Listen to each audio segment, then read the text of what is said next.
Picture of the day में आज आप अपनी स्क्रीन पे देख रहे होंगे एक बहुत ही इनक्रेडिबल मून राइज जिसका यूनिक एंगल कैप्चर किया गया है बाय मैथ्यू डोमिनिक।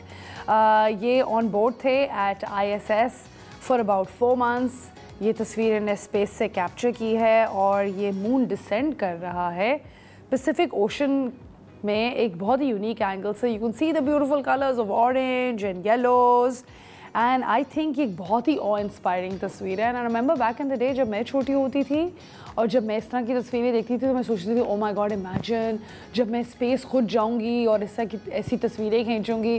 तो I am pretty sure there are lot of kids out there जिनको एक्चुअली इस तरह की पिक्चर्स बहुत ऑ इंस्पायरिंग लगती हैं, फैसिनेट करती हैं कि वो साइंस एंड टेक्नोलॉजी फॉलो करें, स्पेस फॉलो करें, एस्ट्रोलॉजी फॉलो करें। I wanted to be an astronaut जब मैं इस तरह की तस्वीरें देखती थी and by the way they still make me very happy. इस तरह की तस्वीरें अभी भी मुझे बहुत अच्छी लगती हैं। Anyway it's a technical marvel really to see how this has been captured.